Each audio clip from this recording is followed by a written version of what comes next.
Hello, everybody in the Sisterhood of the Traveling Glitter group. I am so excited to be here. I know it's going to take just a moment for everybody to get their notifications. So I'm going to give it just a second, but please hop on. When you hop on, hi, Rebecca. Please say hi so I can see your comments. I'm excited to see everybody here. I know I get to interact with you, some of you through comments, but I haven't really got to listen to you or be on this side. So I'm super excited to be here. Hi, Rebecca. Hi, Krista. Okay, I'm seeing comments, so that's great. And just a little FYI, I love the hearts, so I'll take those if you got them too. Hey, babe. I'm so happy to be here. This is so exciting. Um, if you don't know, my name is Lisa Rodriguez. Hi, Crystal. I am a team leader for Color Street, and I have been here only since February. So it was not expected that I would, kind of rise to that level. But I'm so happy I did. And one reason I'm so happy I did is that I get to interact with, you guys on this level and be part of this training, which I'm so excited for. So if you're hopping on and we want to give a chance for other people to join, so please tell me, because it is Christmas, and those of you who know me know I have a sweet tooth. So I'm going to ask, oh, thank you. I'm going to ask, what's your favorite candy? Me personally, I'm a fan of anything dark chocolate, but as far as sugary candy, I love gummy bears. And as far as chocolate, I'm going to go with Three Musketeers. So please share with me. I would love to hear it. And it's Christmas time, so maybe somebody else will hear it and they'll put it in your stocking. And I know we've all been so good this year. Snickers, Reese's, peanut butter, you can't go wrong with. I'm happy to see everybody's joined in tonight. I know for me, I just got home from work and it's been so crazy. I work for a medical group, which I know a lot of other people out there do too. So it's been pretty rough right now. Chocolate covered cherries, yes. But I'm so happy I get to retreat with all of you and with my group and with my VIPs. It makes everything just disappear and I get to just retreat and have fun with you all. And that is the best part. And I absolutely love that Color Street has done that for me. And I hope that it's done that for many of you too. Rebecca, I know you. We're good friends. We've probably gotten in some trouble together, no doubt. Yes, Reese's can't go wrong. I'm so happy everybody is here. If you may not have seen the notification or post ahead of time, I'm actually here just to talk about how to get, comfortable going live. As you know, and I'm sure you've heard, going live on your personal page or on your VIP page, depending on what your purpose is, whether it's just to say hello or to actually sell, yes, everything's sweet. Can't go wrong. Sorry. Whatever your purpose is, going live is absolutely necessary. Facebook has built its algorithm around, small businesses and people trying to get their name out there and people trying to share. And going live is a huge part of that algorithm. So hi, Brianna. Not just going live because that's going to shoot a notification out to, your friends and people, your friends of friends, but interaction. So the more likes you get, the more questions you ask, the more comments you get, that continues to boost it up. So although it's necessary, it's still a very difficult thing for people to do. There's a few tips that we've learned along the way. I've learned from watching other people, watching some masters out there.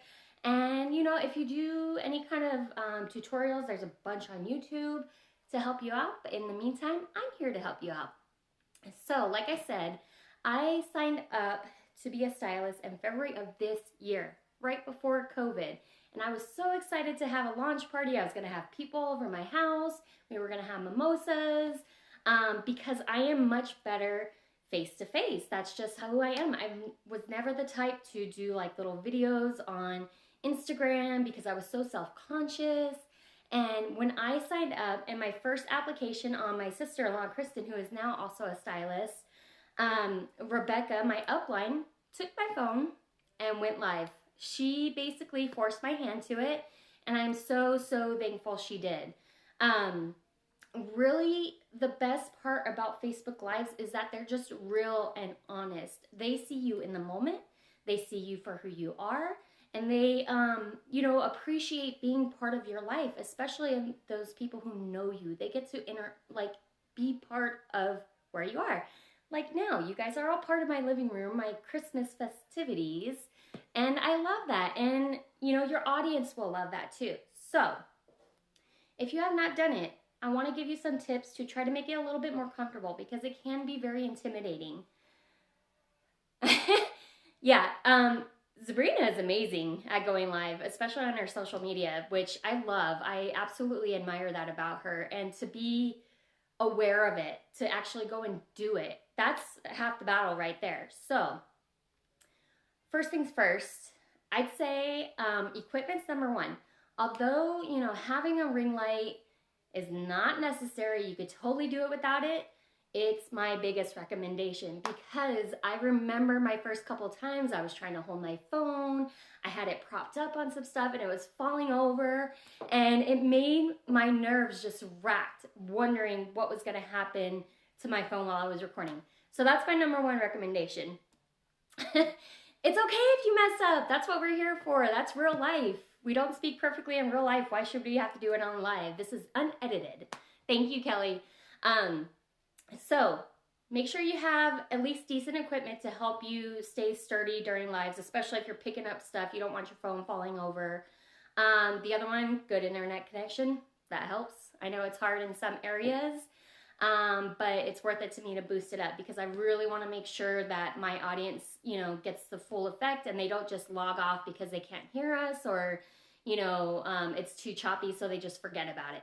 So that's my other piece. Yeah, they want to see the real me. Of course, I did kind of bribe my kids to stay in the back right now, to stay quiet, only because there's so many of you, and I really know this is an important message, and I want everybody to hear it. Otherwise, the three of them are running around. They've been a part of my life before. They've been part of my bingos before, interactive and handing me little numbers, and they love it. And other people enjoy it too. Sometimes have the dogs barking, Amazon deliveries. It's happened. So that's okay though. It's real life. My second piece of advice is make sure to learn your audience. And what I mean by that is, I know I have a full-time job as I'm a site manager for a medical group. Color Street is family, and we want our VIPs to be part of that family too. So even though I have a full-time job, I can't jump on regularly during the middle of the day. But what I try to do, I try to look for when my audience is posting or liking. And I notice a lot of the times it's either during their lunch break or after work or right before bedtime. So if I schedule posts, hi Catherine, if I schedule posts, I try to schedule it during those peak times because I know, they're gonna go scroll their phone and it's gonna be the most relevant at that moment. As far as going lives are concerned though, because I have a limited time of when I can go, what I try to do after I've kind of learned the times that they go, I try to give them options. One thing you can do in your Facebook page, your VIP page, is that you can host a poll. So you basically say, I want to do this thing this weekend. I want to play bingo this weekend. What times are good for you? And then you give them options. Friday night at 8, Saturday at 3, Sunday at 4. Give them those options because you want to make sure to capture their attention when they are able to watch. It's not guaranteed. Even if they tell you a time, they may not come on, but that will increase your chances of being able to reach your audience, which will make it, more exciting for you. You're not going to be talking to space, and you're more guaranteed to get their engagement, which again will boost those algorithms on your go live.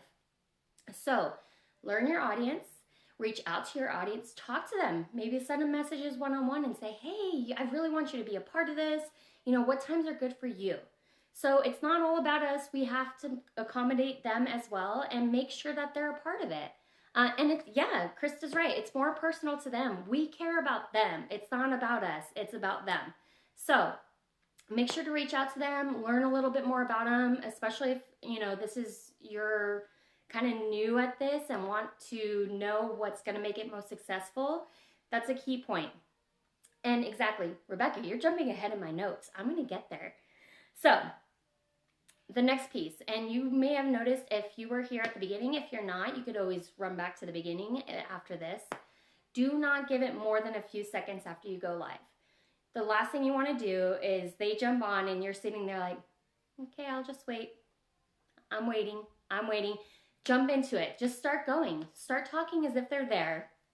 They will join you. They'll get those notifications and eventually they'll catch up. So maybe start out with some less relevant information in the beginning or let them know what's coming up and then have a little conversation to start out. You notice I all asked you about, your favorite candy, and that gives some time to interact with my audience that did show up, and it gives some time for more audience to come on.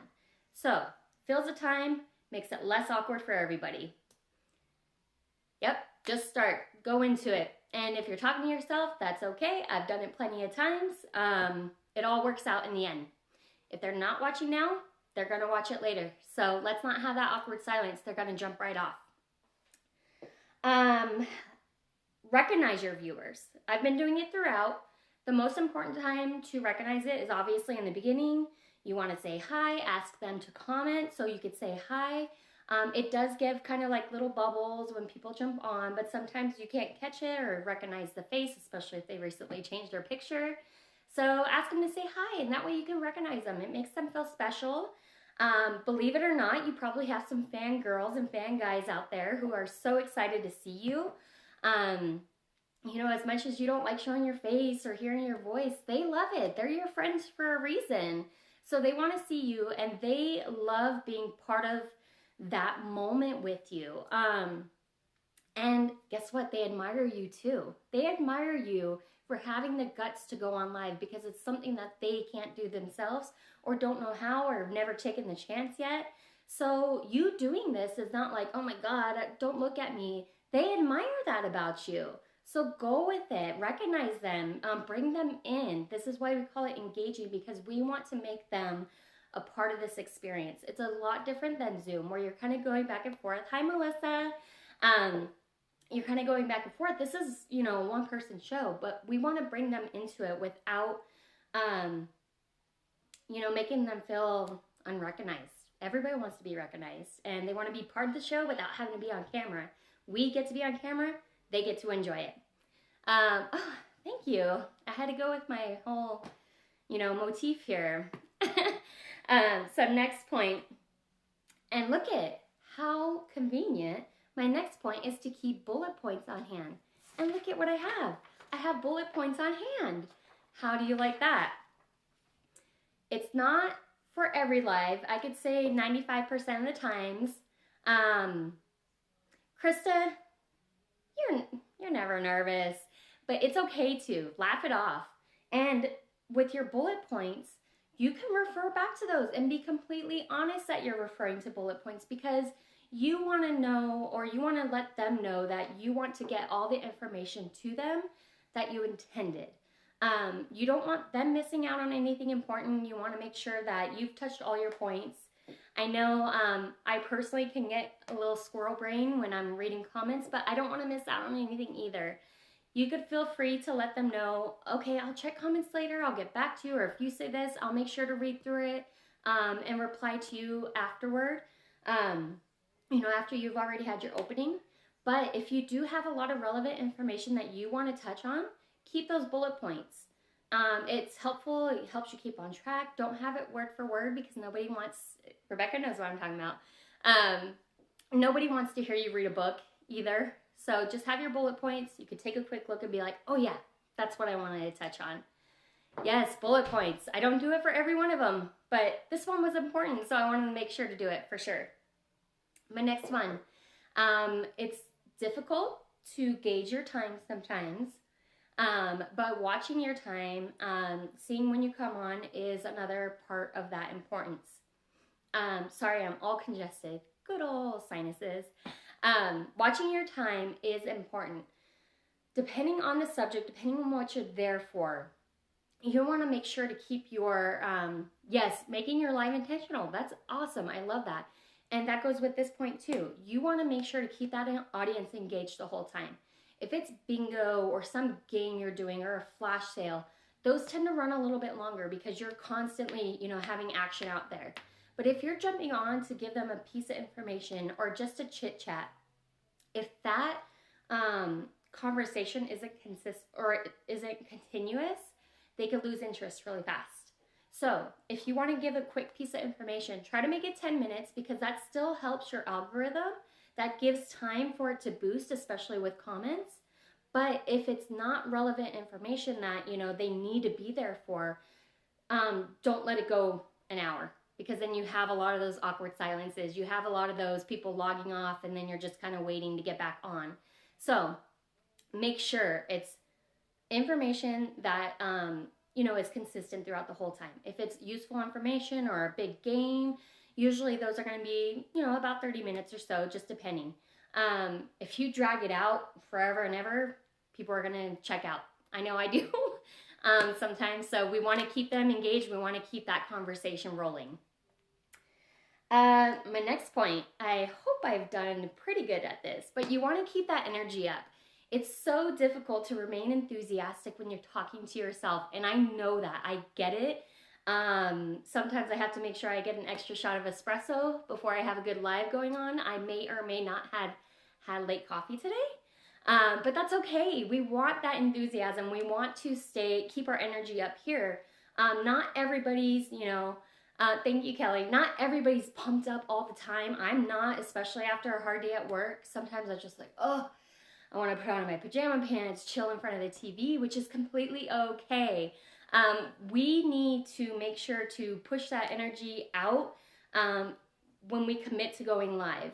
We, made this commitment to be here. We promised our audience a show, and it doesn't have to be, bells and whistles, but just don't let them get bored. We want to engage them, use our eyes, I use my hands all the time, plus it shows off your nails.